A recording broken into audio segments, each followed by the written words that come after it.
Boker Tov, que ces paroles de Torah soient dédiées à la mémoire Manoach HaKasher, Rabbi Rachamim Ben Hasiba, Ruach Adonai Tenichenu Began Eden. Ensuite, que ce soit pour la guérison rapide de Moshe Raphaël Nissim Ben Kamil, Ben Rivka, Daniel Ben Rivka, Nissim Ben Rivka, Eliyahu Hananel, Ben Ruth Mesodi.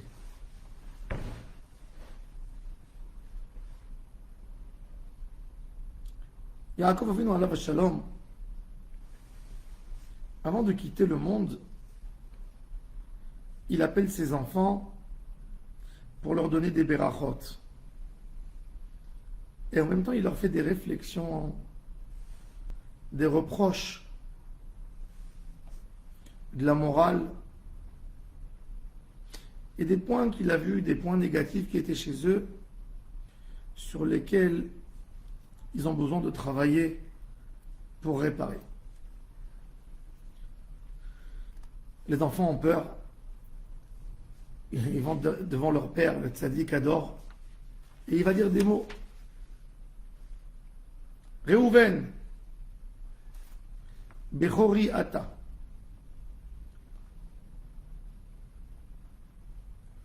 Le premier mot, alors Nehemiah Farshim il pose la question pourquoi il a dit Bechori Ata.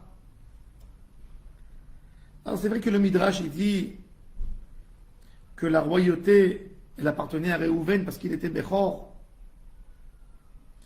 Mais suite à l'histoire qui s'est passée avec Bilha, Reuven a perdu le droit d'aînesse. Alors Yaakov Avinu dit à Reuven, mon fils, tu restes Bechor. Bechori Ata. Tu restes. J'ai pas l'intention de te destituer de ta Bechor. Kori, tu es ma force.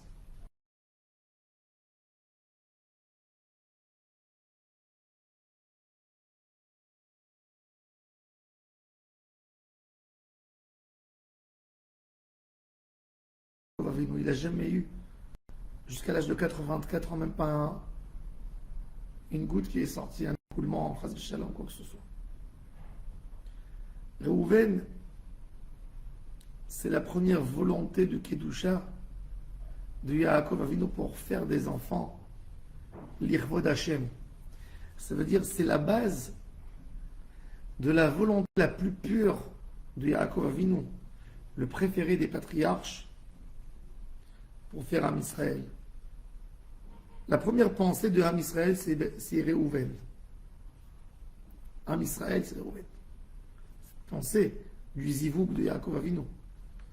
Que tellement haut, c'est Reuven, à Tzadik.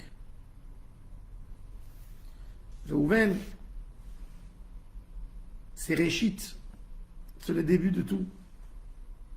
C'est la Itrachut. Et c'est pour ça que la Teshuvah aussi, c'est Reuven. Reuven,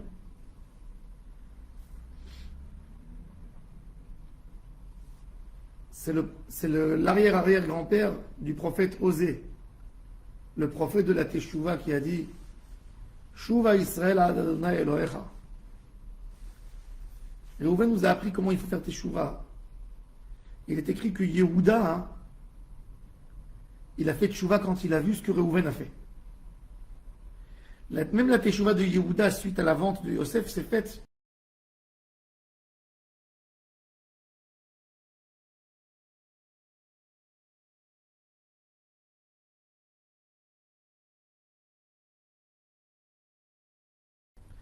Donc Reuven, c'est le Réchit.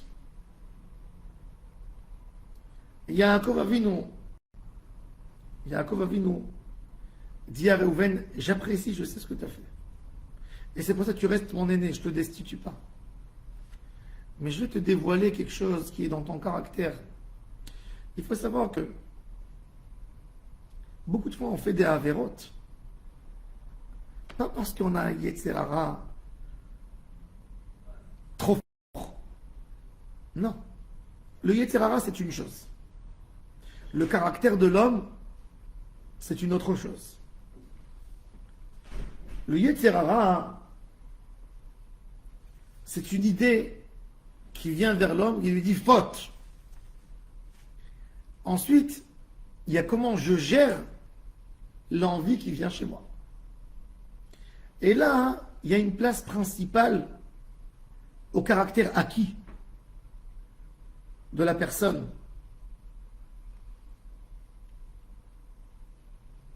Il y a quelqu'un que son caractère à lui, c'est qu'il est très nerveux. Très nerveux.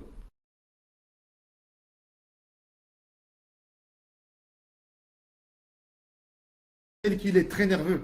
Tu le mets devant une maison d'idolâtrie, il casse l'idolâtrie par ses nerfs, il n'a pas fait une avéra. Mais si tu prends celui-là, cet homme-là, il est à la maison, il a vu sa femme qui a fait quelque chose de pas tout à fait correct, tout son fils, il se met à s'énerver comme je ne sais pas quoi. Il a fait la avéra, c'est-à-dire le Yetzer Hara lui a fait voir la mauvaise chose. Mais après, c'est lui qui a géré avec son mauvais caractère. Ça veut dire que quelque part, le Yetzer Hara, il est fautif par le fait qu'il te donne une envie.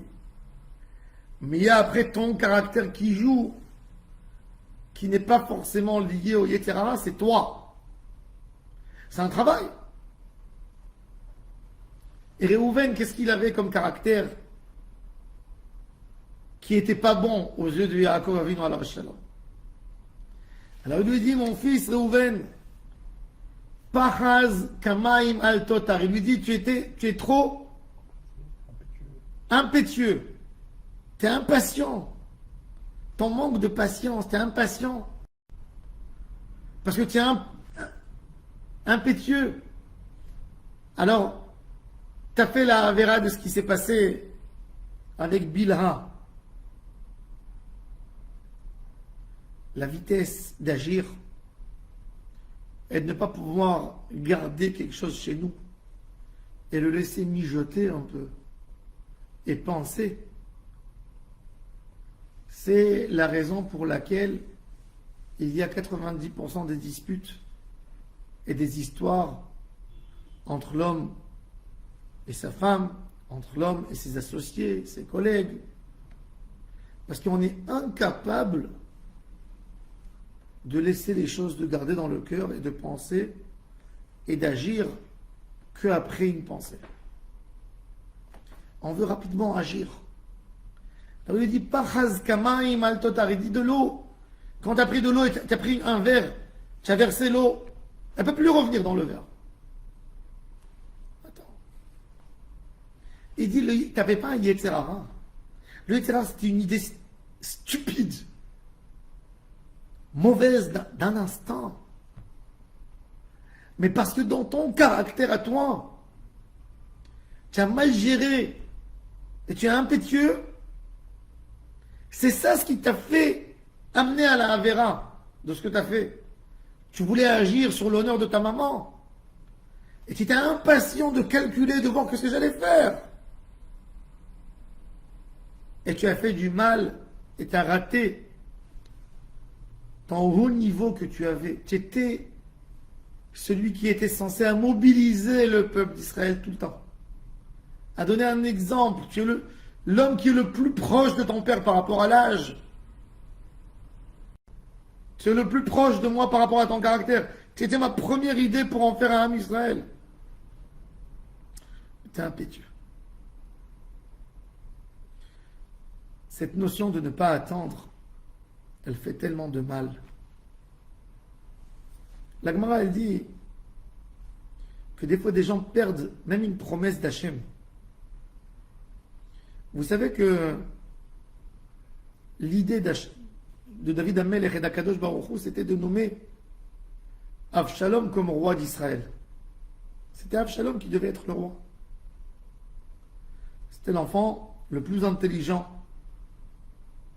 de David Amelech, le plus brillant, avec le plus de charisme, et très très aimé par la population. D'ailleurs, quand il a fait le putsch, tout le monde l'a suivi. Et la Gemara, elle dit il a poussé l'heure, il était impétueux.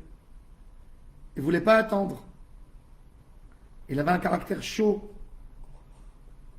Et il a voulu vite récupérer. Finalement, il a tout perdu.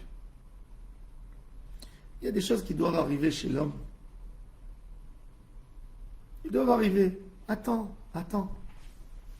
La Gemara raconte une histoire terrible. Qu'une fois, il y avait un grand rave qui avait une fille. Il avait une fille. Et la fille est rentrée au Beth Midrash. Et le Rav était en train d'étudier avec ses élèves. Il était tellement bessimcha dans l'étude de la Torah avec ses élèves. Il était là. Et il dit, ma fille, avec qui tu veux te marier? De ses élèves tellement brillants. Et lui dit, je veux me marier avec les deux. Il y avait un chacham, un des deux, qui a dit, moi le dernier. Le premier s'est marié avec elle, il est mort. Parce qu'il a compris que c'était une névoie, une prophétie. Et quand il est mort, c'est le deuxième qu'il a épousé, il a vécu longuement avec elle. Une longue vie. Il leur a dit, c'est moi le premier. Eh bien, il y a un deuxième. Si elle doit se marier avec les deux, pourquoi tu as envie d'être le premier? Si tu vas être le premier, c'est que ça va se finir ou par un divorce ou par une mort, Rahman al-Islam. Quand on est impétueux, on ne veut pas attendre. On ne peut pas attendre. Il y a quelque chose, ça nous brûle trop fort. On est obligé d'agir. Ça détruit l'homme.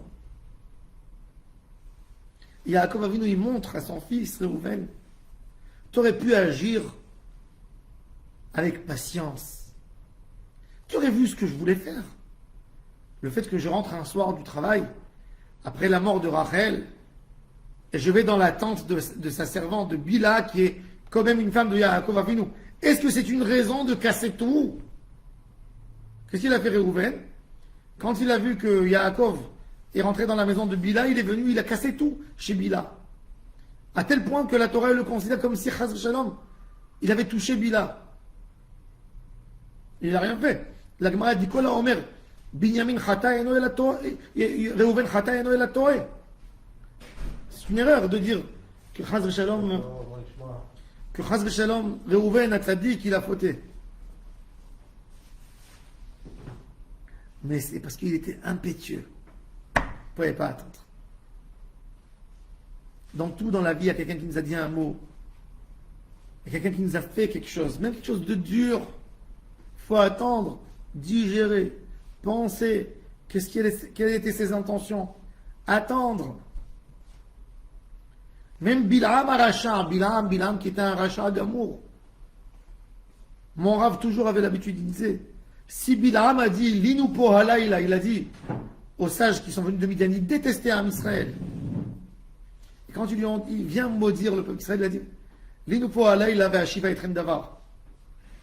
Mon Rav disait toujours, dans n'importe quelle décision dans la vie, qui t'a l'air un peu importante, dors une nuit avant de dire ta réponse. Ne donne jamais une décision directement. Tout ce qui a une influence sur ta vie, l'inufo halayla. Il disait, dors la nuit, rien que le lendemain. Même si tout a l'air très bien. Ce fait qu'on laisse les choses mijoter, qu'on pense là-dessus, qu'on est serein, qu'on est calme, c'est ce qui va nous amener dans le émettre en fin de compte. Et c'est ce qu'il dit à Yaakov Avinu, dit à Réhouven, tu avais un petit Yetzerara de vouloir faire du mal à Bilha peut-être. Tu étais jaloux, tu voulais défendre ta mère. Mais regarde comment les choses ont pris des proportions. Comment les choses sont terminées tellement mal. C'était 20% de Yetzerara et 80% de mauvais caractère. C'est pas tout du Yetzerara. C'est le caractère et c'est pour ça que les midotes de l'homme, c'est beaucoup plus important. Quand on fait teshuva, on ne fait pas teshuva sur les actions commises par l'homme. On fait teshuva pour changer nos caractères. Parce qu'en réalité, c'est nos caractères qui sont responsables de 80%. Quand quelqu'un il est serein, il est calme, il n'écoute pas le Yetzirah. C'est ce qu'il dit à Yaakov Avinu alav shalom, à Réhouven. Il dit, je te donne un conseil, tu restes mon fils aîné. Tu as perdu la royauté, oui. Mais tu resteras mon fils aîné. Ça veut dire, tu peux te rattraper. Et je te dis, fais un travail.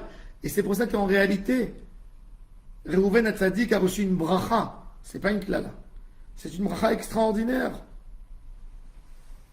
C'est une bracha excellente qu'il a reçue de son papa pour regagner et retrouver le chemin juste de la vie.